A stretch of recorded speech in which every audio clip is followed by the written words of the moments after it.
ఈ రోజు నుంచి 60 రోజుల పాటు చేపల వేట నిషేధం అమలు కానుంది. ఈ దశలో ఈ ఏడాది అంటే 2025-26 సంవత్సరం సీజన్ ఎట్లా కలిసి వచ్చింది అన్న విషయంపై మనతో మాట్లాడడానికి విశాఖ ఫిషింగ్ హార్బర్లో మత్స్యకారులు ఉన్నారు.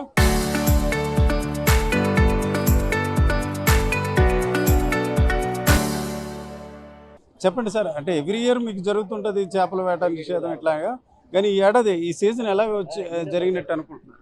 నా పేరు గనగల కామేశ్వరరావు అండి. ఇదే ఫిషింగ్ హార్బర్లో 20 ఇయర్స్ నుంచి బిజినెస్ చేస్తూ ఈరోజు ఈ పరిస్థితులు ఏంటి రాను రాను అంటే ప్రభుత్వాలు 2 months బ్యాన్ పీరియడ్ విధించినప్పటికీ గత ప్రభుత్వాలు వ్యాట్ నిషేధ సమయంలో 4,000 ఇస్తూ 4,000 10,000 గత ప్రభుత్వం 10,000 నుంచి చేస్తూ ఈ ప్రభుత్వం కూడా మరి ఫస్ట్ పాలుగా 20,000 రూపాయలు ఇవ్వడం జరిగింది.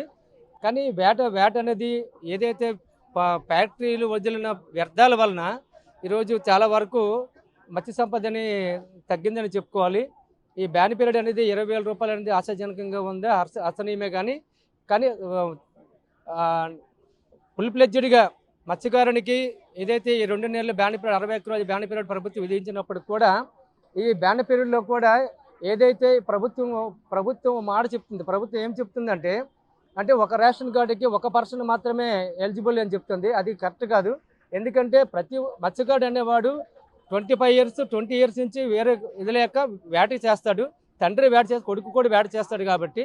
కానీ ప్రభుత్వం ఏం చేస్తుందంటే ఒక పర్సన్కే బ్యాన్ పీరియడ్ అనేది మత్స్యకార భరోసా కింద బ్యాన్ పీరియడ్ జీవనభృతి ఇవ్వడం, అది కొంచెం మార్పు చేసి రేషన్ కార్డులో ఎలిజిబుల్ ఉన్న అంటే 20 ఇయర్స్ అంటే అబవ్ ఉన్న వాళ్ళకు కూడా బ్యాన్ పీరియడ్ వర్తించే విధంగా అంటే యాక్షన్ తీసుకోవాలని కోరుతున్నాం. అలాగే రాను చేపలు కూడా ఉత్పత్తి తగ్గిందని చెప్పాలి. ఎందుకంటే మేము చూసినప్పటికీ ఎక్స్పోర్టర్స్ ఈరోజు ప్రాన్స్ కూడా ఎక్స్పోర్ట్ చేయలేని పరిస్థితుల్లో ఉందండి. ఈరోజు దీనికి అనుగుణంగా ఏంటంటే ఆక్వాకల్చర్లో ఉన్న వనామీ ఆ ప్రాన్స్ని ఎక్స్పోర్ట్ చేస్తూ బడా వ్యాపారస్తులు చేస్తూ ఈరోజు కోట్ల రూపాయలు క్రెడిట్ ఇస్తూ ఆ వ్యాపారానికి మొగ్గు చూపుతుంది ఈ ఎక్స్పోర్ట్ కూడా, ఎగుమతులు కూడా. ఈ సముద్రం రొయ్యలకి మరి ఎక్స్పోర్ట్ లేకుండా ఈరోజు అసలు ఎక్స్పోర్ట్ అవ్వట్లేదు. ఇది పరిస్థితి కొనసాగుతుంది. మత్స్యకారునికి ఏ విధంగా ఇప్పుడు ఈ ప్రభుత్వాలు ఏ విధంగా సహాయపడాలంటే ఎక్స్పోర్ట్ ఈ విధంగా ప్రతి ఐటమ్ టోనా పీస్ ఎక్స్పోర్ట్ అవుతుంది, అలాగే మిగతా ఐటమ్ ఎక్స్పోర్ట్ అవుతుంది. కానీ సరైన ధర కూడా రావట్లేదు. అలాగే ఫ్రాన్స్ కూడా ఎగుమతి అయ్యే విధంగా ప్రభుత్వాలు కూడా చొరవ చూపాలని కోరుతున్నాను. ఓకే, చెప్పండి, ఈ సంవత్సరం ఎలాగా ఫిషర్ మ్యాన్ లైఫ్ లీడ్ అయింది? ఇంకేమైనా నెక్స్ట్ సీజన్కి ఏం చేస్తే బెటర్ అనుకుంటున్నారు? సార్, నా పేరు ఆనందరావు అండి. నేను ఇక్కడ ఒక వ్యాపారస్తుడిని. Last year June 15th fishing harbour open అయిందండి.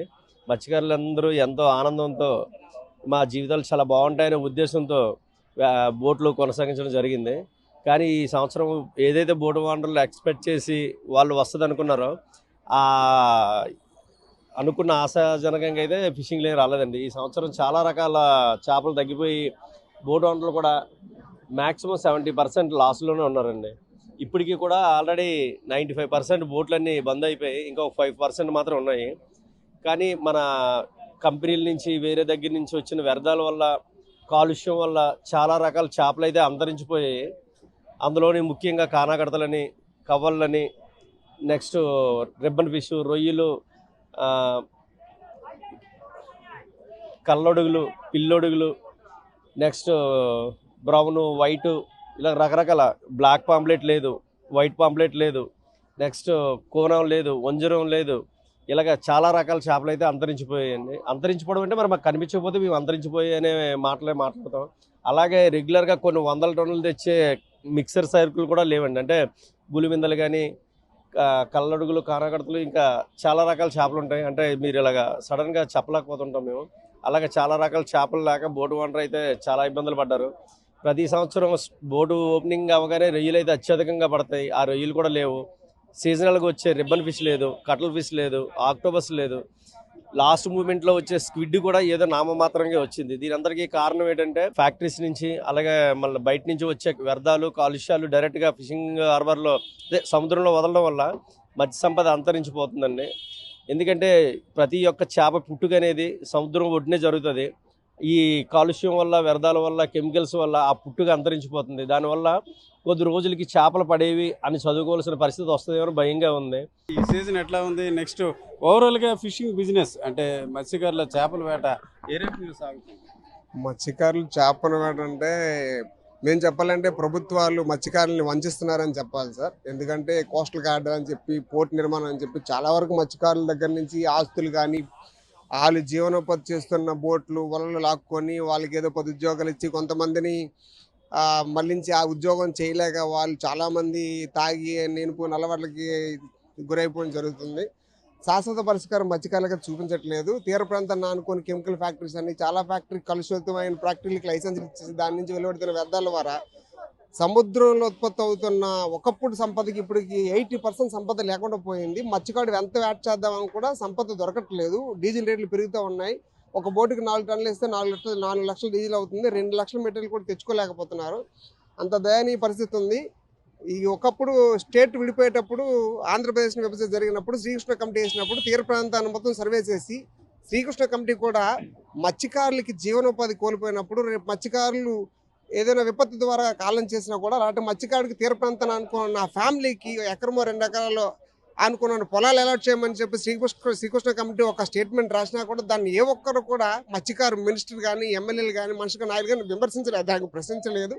దానికోసం ఏ అసెంబ్లీలో కానీ శాసనసభ్యులుగా ప్రశ్నించే నాయకుడు లేడు, మత్స్యకారుల పట్ల పోరాడేవాడు లేడు. మత్స్యకారు లేకపోతే గంగవరం పోర్టు అని, మచిలీపట్నం పోర్టు చాలా పోర్టులు నిర్మాణం జరిగినప్పుడు మత్స్యకారుడు కరవాకును ఇప్పుడు ఒక సముద్రంలో చేప గెంతుతే అలాగో సముద్రం పక్కన బతికే మత్స్యకారుడు కూడా సముద్రం మీద అంత సరదాగా వేటాడుకొని జీవనోపాధి సాగిస్తాడు. అలాంటి మత్స్యకారుడి జీవనోపాధి కోల్పోయేలా చేసి మత్స్యకారులు కంప్లీట్గా అంతమొందిస్తున్నారు. ఇకపోతే ఈ జీవనోపాధి జరగక చాలామంది బయట పనులకు వెళ్ళిపోయి, వేరే ఊర్లు పనులకు వెళ్ళిపోయి చాలామంది ఇబ్బంది చనిపోయిన వాళ్ళు ఉన్నారు. ఇలా చాలామంది మత్స్యకారులు అంతరించిపోతున్నారు. రానున్న రోజుల్లో మత్స్యకారులు ఉంటారా అన్నట్టు హాస్యాస్పదంగా తయారయ్యే విధంగా ఉంది. దీని మీద ప్రభుత్వాలు కూడా గుర్తించి కొంతమంది పాత్రికేయులు మీడియా ప్రతినిధులు కూడా గమనించగలరు. మీకు తెలిసిన కొంత దీని మీద మీరు వార్తలు రాసేసి మత్స్యకారులకు వచ్చిన సంపద లక్షలు మిగిలిపోతుందని రాయొద్దు. కొద్ది మొత్తమే ఆ కాలిన డీజిల్ అంతా, వచ్చే చేప వాల్యూ అంతా ఇంటర్నేషనల్ ఎక్స్పోర్ట్ దానికి అనుగుణంగా హార్బర్లో కూడా అభివృద్ధి చేయట్లేదు. అంత నీట్గా మెయింటైన్ చేయలేకపోతున్నారు. దానికి వాళ్ళకి అవగాహన కలిగేలా తదుపరి సంబంధిత అధికారులు కానీ వాళ్ళకి అవగాహన కల్పించే యోచన కూడా చేయట్లేదు. ఏదో మాకెందుకులు అన్నట్టు అధికారులు కూడా చేసి వెళ్ళిపోతున్నారు. దీని మీద సుదీర్ఘంగా ప్రభుత్వాలు చర్చించి మత్స్యకారులకు సమన్వయం చేయాలని మేము మత్స్యకారుల తరపు నుంచి కోరుకుంటున్నామండి. చెప్పండి, మీరు కూడా ఫిషింగ్ హార్బర్లో ఉంటున్నారు కదా, ఈ సీజన్ లాస్ట్ 1 ఇయర్ అంటే ఈ రోజు నుంచి 60 రోజులు నిషేధం, లాస్ట్ 1 ఇయర్ ఎట్లా నడిచింది? లాస్ట్ టైంకి ఇప్పటికి చూసుకుంటే చాలా ఎరివేషన్ ఉందండి. చాలా రకాల మత్స్య చేపలు మనకి అంతరించిపోతున్నాయి సార్. మరి మా సోదర మత్స్యకారులు చెప్పినట్టు ఎక్కువగా మా పొల్యూట్ అయ్యేది మా ఫ్యాక్టరీల వల్లనండి. మన సీసోర్ అంతా మొత్తం కలిపి మన ఎక్కువగా ఫ్యాక్టరీలు సముద్ర తీరంలో రావడం వల్ల ఆ వ్యర్థాలన్నీ సముద్రంలోని కలడం వల్ల మొత్తం పొల్యూషన్ అయిపోతుంది. అలాగే మనం ఒక మత్స్యకారుడికి గ్రౌండ్ లెవెల్లో ఏమి కావాలి అనేది ప్రభుత్వంకి అవగాహన లేకుండా పోతుంది సరే.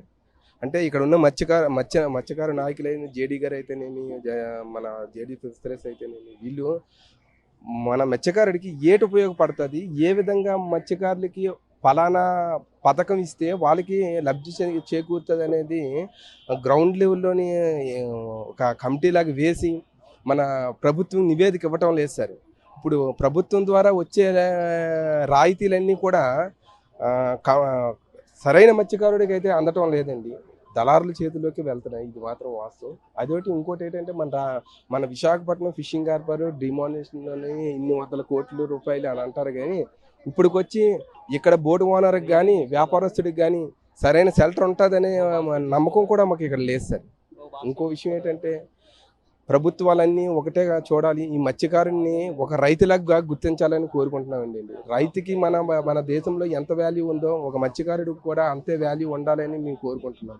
ఎందుకంటే రానున్న కాలంలోని విపరీతమైన పొల్యూషన్ వల్ల మా మత్స్య సంపద అంతా కనుమరుగైపోయి ఈ మత్స్యకారుడు ఉంటాడో లేదో అనేది మాకు ఆగమని కోచంగా ఉంది సార్. ఫిషింగ్ హార్బర్లో చాలా మంది మత్స్యకారులు ఆవేదన వ్యక్తం చేస్తున్నారు. ముఖ్యంగా కాలుష్యం కారణంగా చాలా వరకు మత్స్య సంపద నాశనం అవుతుంది.